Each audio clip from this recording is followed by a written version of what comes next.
आलो होतो हिंगणघाटच्या आठवडी बाजारात सब्जी मार्केटमध्ये. हिंगणघाटच्या मतदानाचा जो माहोल आहे टाईट झाला आहे किंवा अंतिम टप्प्यात जो माहोल आला आहे. आपण काही ताई आहे काकू आहे त्यांच्याशी आपण बातचीत करू. हिंगणघाटचा माहोल काय आहे, हिंगणघाटची जनतेचं काय रुझान आहे.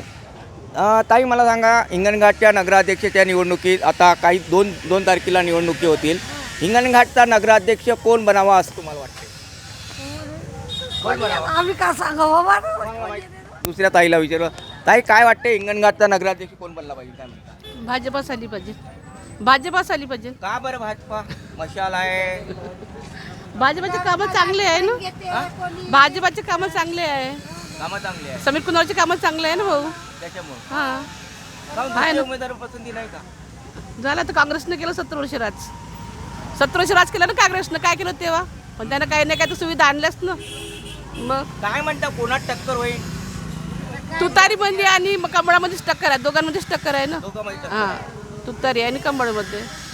तुम्ही बाजारात आले, काय चर्चा आहे बाजारात निवडणुकीची, काय वाटते तुम्हाला? कमळची सभा दिसून राहिली जिकडे तिकडे. आणखी काही ताई आहे, आपण त्यांच्याशी काय म्हणतात आता? कमळ येणार आहे निवडून.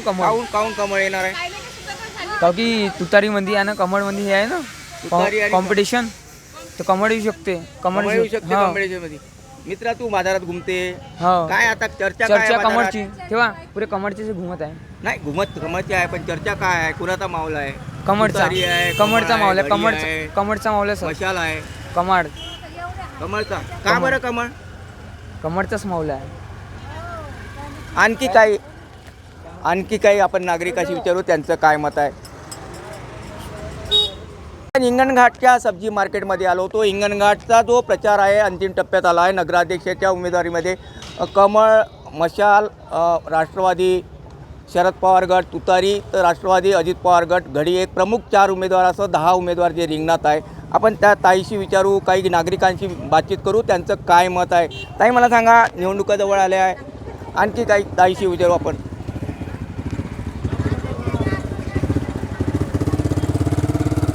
आपण हिंगणघाटच्या सब्जी मार्केटमध्ये आलो होतो. दादा मला सांगा, नगराध्यक्षाच्या निवडणुकीचा जो आखरी टप्प्यात जे आहे मतदाराचा जो प्रक्रिया आली आहे, काय म्हणणार हिंगणघाटचा नगराध्यक्ष कोण व्हावा असं वाटते महिला? आपलं नयन तुळसकर. का बरं नाही ना तुळसकर? का बरं म्हणजे BJPचे जे आहे आमच्या पुनावर साहेब, त्याची कामं चांगली आहेत, त्यामुळं ते आहे. त्यांच्या कामावर आक्षेप पण घेता येईल अनेक लोक. ते तर घेणारच आहे. इलेक्शन आहे, इलेक्शनमुळे आक्षेप होत आहे. मुद्दे तर राहणारच आहे. त्यामुळे बिना मुद्द्यानं कोणतंच काही घडणार नाही ना. आपण एका घरी 4 जण असले, त्याच्यातले दोघं तर दुसऱ्या रस्त्याने जाते, दोघं दुसऱ्या रोडनं जाते. काय तुम्ही बाजार कुठे राहतात दादा, काय नाव आहे मी तुमचं? Indira Gandhi ward, Hinganghat, ward. Railway station मागे इथं राहते. कशाला आला सब्जी मार्केट? माझी दुकान आहे शिंगाड्याची. सिंगाडे दुकान. भावाची काय आहे. म्हणता ग्राहक येते, ग्राहकांच्या काय चर्चा आहे दादा? काय ग्राहकाचे बोलताय आता काही सांगता नाही. ग्राहकाचं आहे, कोणी काही म्हणते, कोणी काही म्हणते, पण तरी पण BJP येणारच आहे इथं. BJP येणार आहे. हो, तो बाकी काऊन नाही? मशाल, घडी, आता तुतारी. कामामुळं आता ज्याचे कामं चांगले आहेत, 3 लेजीमध्ये आमदार आलेला आहे. त्यामुळं बाकी 9 वर्ष झाले. 9 वर्षामध्ये इलेक्शन झालं नाही आहे. त्या तरी पण बिना नगराध्यक्षाची नगरपालिका असल्यामुळे तरी पण आपल्या इथल्या आमदारांना चांगले कामं केलेली आहे. त्यामुळं विरोधक तर विरोधक मुद्दे उचलत आहे. विरोधक तर विरोध करायला लागणार. विरोधाला विरोध केला नाही तर मग ते कसं चालणार आहे? विरोधक पण ते विरोधक का नाही बनणार आहे? विरोधाला बोलाच लागणार ना. रोड नाही बनले तर नाल्या नाही बनले. विरोधकासाठी एकच राहिलेला आहे आता, उरलेला ऑप्शन आहे. त्याच्यासाठी इथल्या आमदारांनी घरी जाऊन स्वयंपाक करून जेवण घेऊन चालणं आहे फक्त त्याला. त्याच्या व्यतिरिक्त काहीच नाही. विरोधकाजवळ कुठले मुद्दे वाचलेले आहे? नाही. मुद्दे तसे राहणारच आहे. दरवेळेस काम केलं तर अपुरंच राहणार आहे, पूर्ण होणारच नाही ना. एक कोणी दादाचं म्हणणं आहे का विरोधक आपलं काम करणार आहे, विरोधक मुद्दे उचलणारच आहे. पण समीर कुनावार यांनी मोठा विकास केल्याचा दावा दादानी केला. आणखी काही नागरिकांशी संवाद साधूया, त्यांचं काय म्हणणं आहे. नगराध्यक्ष आणि नगरसेवकाच्या उमेदवारीचा जो प्रचार असतो अंतिम टप्प्यात आला आहे. हिंगणघाटमध्ये BJPकडून डॉक्टर नयना तुळसकर, शिवसेना उद्धव बाळासाहेब ठाकरेकडून नीता सतीश धोबे, तर राष्ट्रवादी शरदचंद्र पवार पार्टीकडून शुभांगी सुनील डोंगरे, राष्ट्रवादी अजित पवार पार्टीकडून योगिता चंद्रकांत गुसे यांच्यासह असे 10 प्रमुख उमेदवारासह 10 उमेदवार जे आहे नगराध्यक्षाच्या रिंगणात आहे. आपण हिंगणघाटच्या सब्जी मार्केट आलो होतो. आपण ताईशी संवाद साधूया, त्यांचं काय मत. ताई मला सांगा, नगराध्यक्षाच्या निवडणुकीचा अंतिम टप्प्यात प्रचार सुरू आहे. काय वाटते आपल्या हिंगणघाटचा नगराध्यक्ष कोण बनावा असं वाटते तुम्हाला? कुठल्या पार्टीचा बनावा असं वाटते? घडी आहे, तुतारी आहे, कमळ आहे, सिलेंडर आहे, हे धनुष्यबाण आहे, तर इतर 10 उमेदवार आहे. काय वाटते तुम्हाला? तुम्ही भाजी विक्रेता आहे, काय लोकांचं नागरिक काय बोलतात की येणारे जे ग्राहक आहे काय काय म्हणणं आहे? कोणी म्हणते तुतारी येते, कोणी म्हणते कमळ येते. हां हां. काय कोणाची फाईट होईल ताई असं वाटते तुम्हाला? फाईट तर आता 2-3 याच्यामध्ये चालू आहे, आणि घडी, तुतारी आणि कमळमध्ये. कमळमध्ये तिरंगी फाईट होईल असं वाटते का तुम्हाला? नाही फाईट की नाही. दुरंगी होईल? हा दुरंगी का तिरंगी फाईट होईल असं वाटते निवडणुकीत? माल आपण कुठे राहतात कोणत्या वाटत? डांगरीवाड. काय डांगरीवाडचा माहोल काय आहे? डांगरीवाड सध्या चालू आहे, तुतारी चालू आहे, कमळ पण चालू आहे, तुतारी कमळ घडी पण चालू आहे. गाड़ी पण चालू आहे. हा. आणखी काही नागरिकांची बोलिए आप सब्जी लेने आए थे कहा रहे थे क्या बोलते हैं चुनाव का माहौल क्या बोल रहा है? चुनाव का माहौल क्या है अब? क्या बोलते हैं कौन सा उम्मीदवार चुन के आएगा ऐसा लग रहा है आपको नगराध्यक्ष करके? तुतारी हाँ तुतारी तुतारी और भी बाकी उम्मीदवार है, 4 प्रमुख उम्मीदवार है, घड़ी है, सिलेंडर है, कमल है, नहीं इसमें तो तुतारी का ये दिख रहा है. तुतारी का एक दिख रहा है. आणखी काही नागरिकांशी आपण संवाद साधूया, त्यांचं काय मत आहे. पुष्कर आपण हिंगणघाटच्या सब्जी मार्केटवर दादा आपल्याशी आहे. दादा मला सांगा, नगराध्यक्षाच्या आणि नगरसेवकाच्या निवडणुकीचा प्रचार अंतिम टप्प्यात आला आहे. 2 तारखेला जे आहे आपण मतदान करते. काय हिंगणघाटचा माहोल काय आहे, काय वाटते तुम्हाला? मला असं वाटते की ज्या प्रकारे तिन्ही उमेदवार 4ही उमेदवार नगर प्रदेश अध्यक्ष उभे आहे, त्यांना एकच कळकळीची विनंती आहे, ज्या प्रकारे प्रायव्हेट एज्युकेशनचा स्तर वाढत आहे आणि महाराष्ट्रातील किंवा वर्धा जिल्ह्यातील जेवढ्याही गव्हर्मेंट शाळा या नगरपालिका अंडरटेकिंगमध्ये येतात, यांचा स्तर या लोकांनी चांगला आणावा ही आमची विनंती आहे. कोणत्याही पक्षाचा असो, यांनी काम खालच्या स्तरावरून चांगलं करण्यात यावं नागरिकांसाठी, हेच आमची विनंती आहे. आणखी काय मुद्दे राहून गेले शहरातले? मुद्दे शहरातले असे आहे, बेरोजगारी. काय व्हायला पाहिजे बेरोजगारीसाठी असं वाटतं तुम्हाला? रोजगार हे जरुरी आहे. मोठ्या एक प्रमाणात टेक्सटाईल्स रोजगार पार्क आला आहे, त्याच्यात UP बिहार वेगवेगळ्या प्रकारचे लोक येतात, किंवा महाराष्ट्रातले विदर्भातले लोक त्या कंपनीमध्ये फारसे कमी आहे. त्यामुळे आपल्या विदर्भातला जो आहे, वर्धा जिल्ह्यातला जो आहे रोजगार, तो कुठंतरी हरवलेला आहे.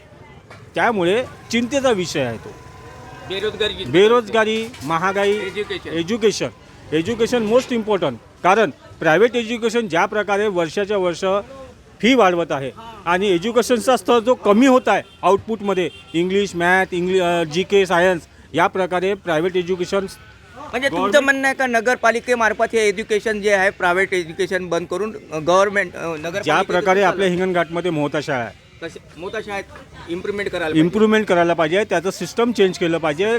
फर्स्टपासून, सेकंडपासून, थर्डपासून सगळ्यांची मान्यता तिथे दिली पाहिजे. आता हे झाले तुमचे मुद्दे, बरोबर आहे, आम्ही तुमचे मुद्दे मानतच आहोत. पण हिंगणघाट जे आहे अंतिम टप्प्यात निवडणूक आली, कुठला जो नगराध्यक्ष बनावा ह्या सगळ्या गोष्टी करण्यासाठी? या गोष्टीसाठी आता माझ्या नजरेत 50-50 लेवल आहे. BJP आणि तुतारीमध्ये तुतारी आणि BJP मध्ये लढत होईल. काय बोलणार तुम्ही? हिंगणघाटात नगराध्यक्षाची लढत काय होईल? आता जनता निर्णय करणार आहे, का होणार आहे. मतदाता आहे आपण मतदाता आहो, लेकिन मतदाताच्या आता माहोल काय दिसते हिंगणघाटचा? माहोल दिसत काही आहे, रिझल्ट काही येते. काय रिझल्ट? याच्यासाठी बोलायची गरज नाही. कशी कोणाकोणाची होईल? ट्रँग्युलर फाईट आहे. कोणाकोणाची होईल ट्रँग्युलर? हां, कोणाकोणाची ट्रँग्युलर फाईट? राष्ट्रवादी, उबाटा आणि भाजप. विजय कोणी होईल असं वाटते? हां, विजय कोण होईल? आता जनता निर्णय करणार आहे. EVM चांगलं राहिलं तर नाही, इव्हेंटचा हे आरोप नाही आहे. जर रिझल्ट अगर ज्याप्रमाणे लोकांची इच्छा आहे, लोकांचा कोल कोणाकडे जाईल? लोकांचा कोल राहिला पाहिजे. लहान माणूस जे समय देऊ शकते नगरपालिका, त्याच्याकडे राहणार आहे लोकांचा कोल. तो असं दिसते आहे, समोर का होते हे नाही माहीत. दादा तुम्ही काय बोलता? नगराध्यक्ष निवडणुकी जवळ आली, अंतिम टप्प्यात प्रचार आला, काय बोलते? जे बोलले ते खरं बोलले. त्यांनी कोलच नाही सांगितलं. आमचं मत असं आहे की लढणारा जो व्यक्ती आहे, नगर परिषदेचा अनुभवी असावा, त्याला त्या आतमधलं सगळं प्रकार माहीत असायला पाहिजे. तोच त्या नगर परिषदला समोर नेऊ शकते, हेच आमचं मत. आणि लोकांनी लहान माणसाला निवडायला पाहिजे. 2-2, 3-3 निवडून आलेले आहे, ज्याचा अनुभव आहे, ते फुल समज देऊ शकते. त्या लोकांना चान्स भेटला पाहिजे. जनतेची म्हणजे पूर्ण वेळ जो नगरपालिकेला देतो. पूर्ण दिवसभर 24 तास नाही बसणार आहे. दिवसात जर 2 तास आम लोकांची समस्या काय आहे, जे जाणून घेते 3 टर्म नगरसेवक आहे, त्यांना पूर्ण माहिती आहे कोणत्या टप्प्यात का होते, असे लोकांना निवडून दिलं पाहिजे. का बरं 3 टर्मवाल्या निवडून दिलं पाहिजे? नवीन नगरसेवक किंवा नवीन ज्याले मी सर्वात पहिले सांगितलं, ज्याले भरपूर टाईम आहे, कोणी खोटं नाही आहे. याच्यात तिन्ही जे लढत आहे सर्व चांगले आहे. म्हणजे टाइम त्यांच्याजवळ आहे तेव्हा त्यांनी उमेदवारी दाखल केलेली आहे जनतेसाठी. जनतेची सेवा करावी. जनतेची Time सेवा, जेव्हा नसता तर- जनतेची सेवा सर्व काही करते.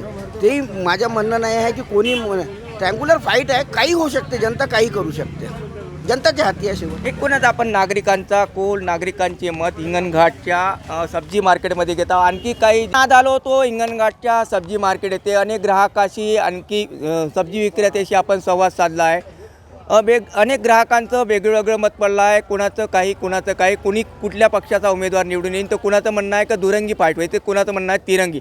अंतिम टप्प्यात जो निवडणुकीचा प्रचार जो आहे हिंगणघाटच्या नगराध्यक्ष उमेदवाराचा आणि नगरसेवकाचा आला आहे. एकूणच जे हिंगणघाटची जे फाईट टाईट दिसत आहे, पण नागरिकांचं अनेक मत असलं तरी आपण आणखी काही नागरिकाशी पुढील भागात संवाद साधूया.